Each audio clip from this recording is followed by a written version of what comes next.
Thank you so much for making the time to meet with us and to share your story. It's a pleasure. It's a pleasure. So let's just start with what exactly is it that you do at Africa Food Mills? First of all, my name is Aldred Dogue. I'm Beninese. And the work we do at Africa Food Mill is we are working with smallholder farmers.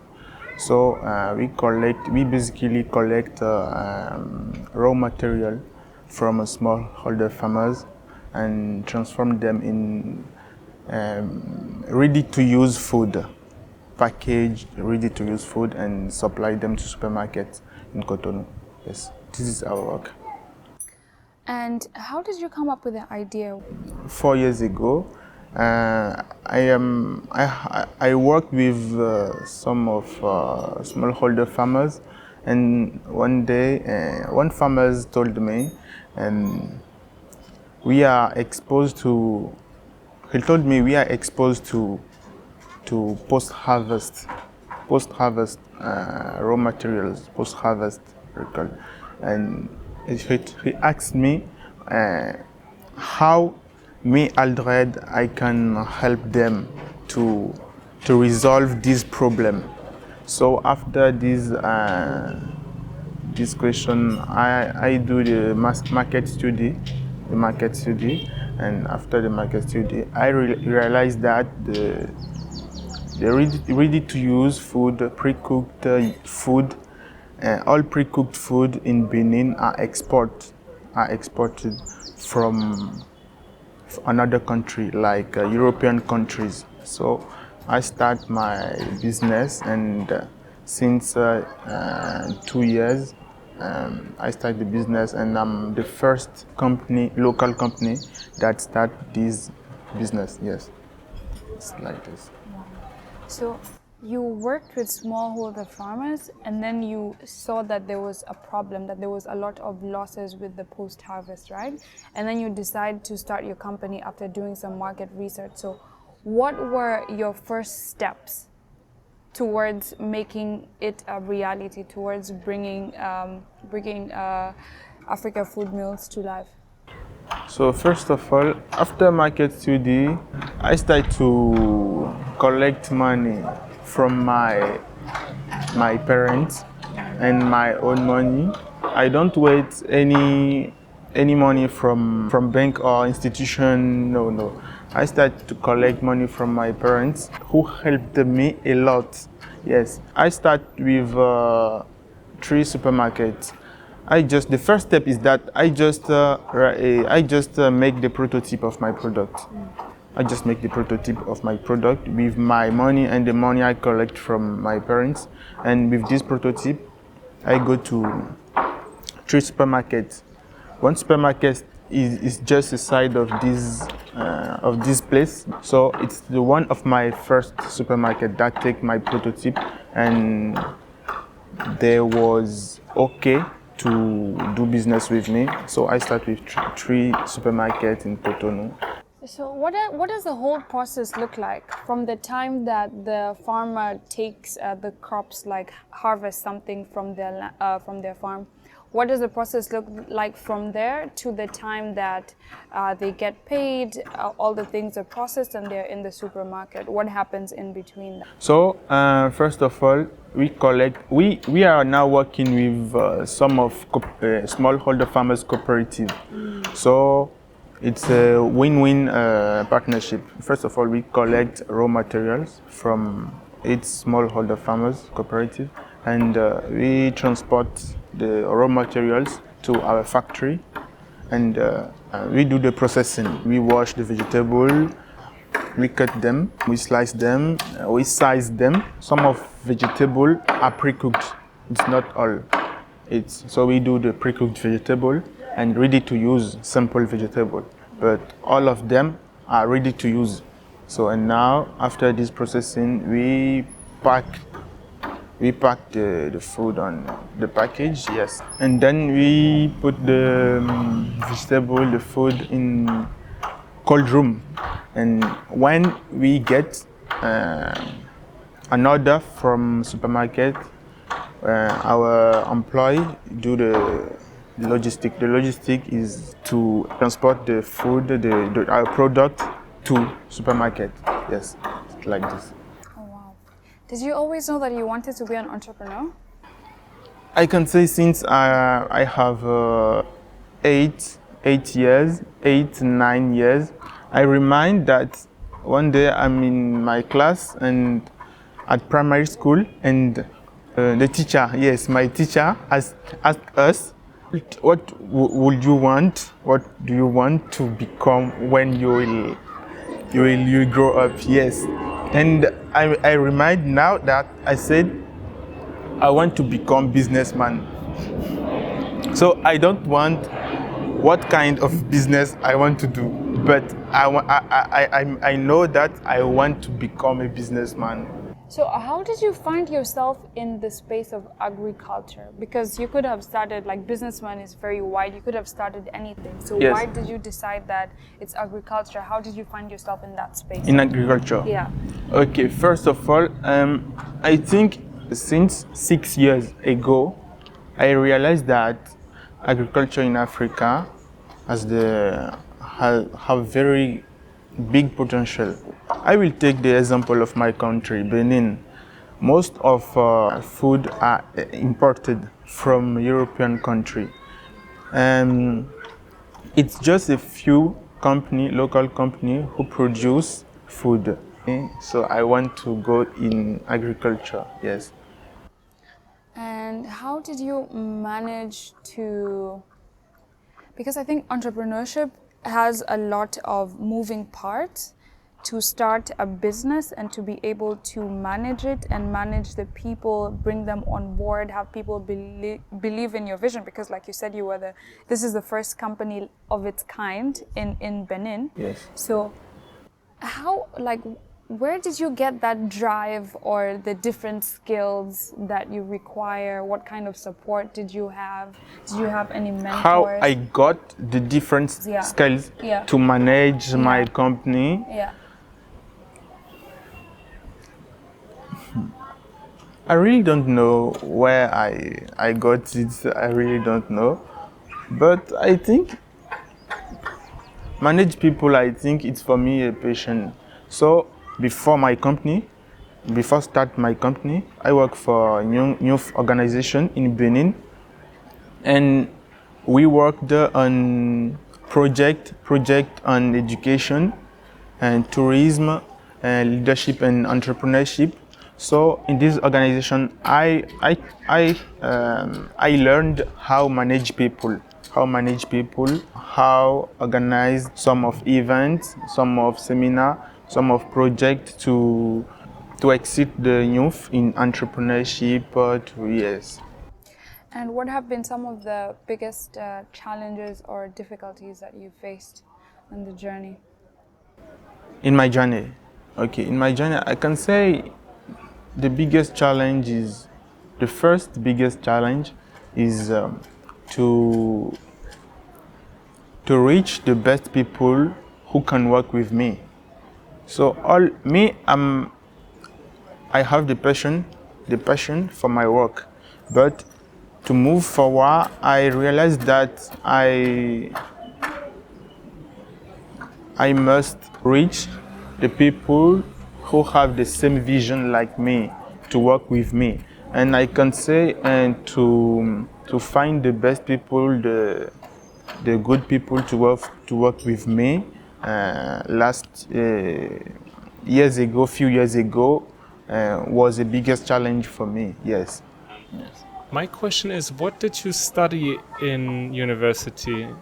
Okay, at university, I study agriculture, and I specialize in food processing. Food processing, okay. Yes. Because I was going to ask you how you knew how to preserve the food and where you got the technical know-how to make this product. Okay, so you learned this in university already? Yes, I learned it at university. Okay. So when you started the business, you said you collected some money from your parents, you used some of your own money. Yes. How much money did you need to start your business? My business? Yeah, how much money did you require in the beginning? A lot of money. Really? Yes, really. It's expensive to start this? But I can say few years ago, I can say it's a lot of money. Yes. But now it's not a lot of money. I understand. Yes. So for yes. you back then, So it was a big investment. It was a big investment for now me. It's just a small part. Just a small, yes. You know, because you're selling directly to businesses, yes. to supermarkets, yes. and they distribute your products. Yes. You know, when I read your profile, I thought it sounds so easy. You know, I got 3 supermarkets, yes.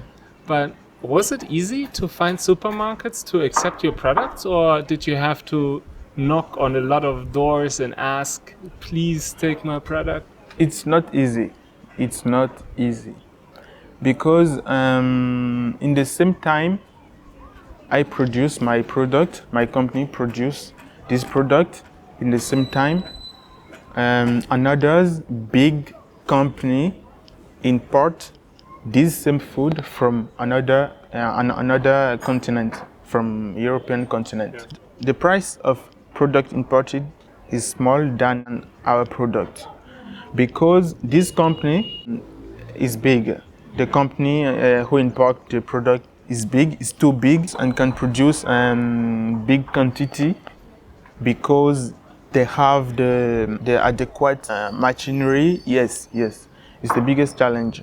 So when I go to the supermarket, they can say your product is too expensive, but I have to explain to the supermarket that it's not the same product. It's local product. It's too like this. It's biologic. It's not the same product. I not put the preservative in my product. You can see the label is there. The control is there. We work with laboratory, and all papers is there. You can see. Yeah. Yes, it's like this, and the supermarket accept our product. Yes. Did you have to go to many supermarkets to get accepted, or did you the first time you spoke with them they said, "Okay, come"? No. Some of supermarkets say they don't want. So this supermarket in our repertory say no because this same supermarket import this same product from outside. Yeah, from outside. Yes. Okay. Wow, but I love that you are selling on quality. You say my product is better quality. Yes. It's locally produced, organic. Yes.